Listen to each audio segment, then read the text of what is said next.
Magandang araw sa inyong lahat. Alam nyo ba na ang Baguio ay may napakayamang kasaysayan? Tara't sama-sama nating tuklasin ang kwento ng lungsod ng Pino. Bago dumating ang mga Amerikano, ang Baguio ay isang payapang lugar na tinatawag na Cafaguay, tahanan ng mga katutubong Ibaloy at Igorot. Naninirahan sila sa mga kabundukan, namumuhay sa pamamagitan ng pagsasaka at pangangaso.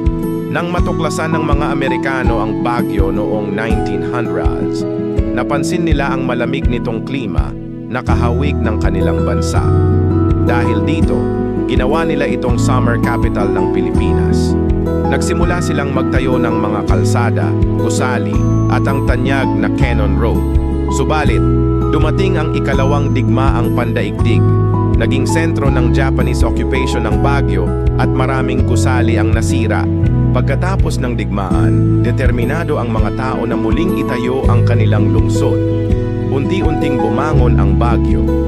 Naging pangunahing tourist destination ito dahil sa mga tanyag na lugar tulad ng Burnham Park, Mines View Park at Camp John Hay.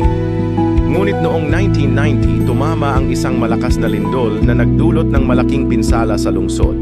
Pero hindi sumuko ang mga Baguio. Sa tulong ng bayanihan at determinasyon, muling bumangon ang lungsod. Ngayon, ang Baguio ay kilala bilang City of Pines at Summer Capital of the Philippines.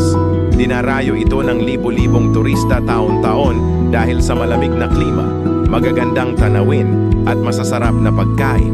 Gayunpaman, may mga hamon din ang Baguio sa kasalukuyan. Kabilang dito ang trapiko, polusyon, at ang pagpapanatili ng balanse sa pagitan ng pag-unlad at pangangalaga sa kalikasan. Ngunit patuloy na naghahanap ng solusyon ang lokal na pamahalaan at mga mamamayan.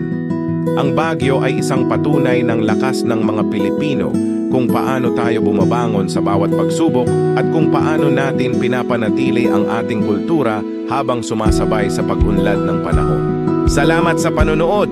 Huwag kalimutang mag-subscribe sa aming channel para sa mas marami pang kwento tungkol sa ating mayamang kasaysayan. I-click ang notification bell para hindi ka makaligtaan ng bagong videos. Hanggang sa muli!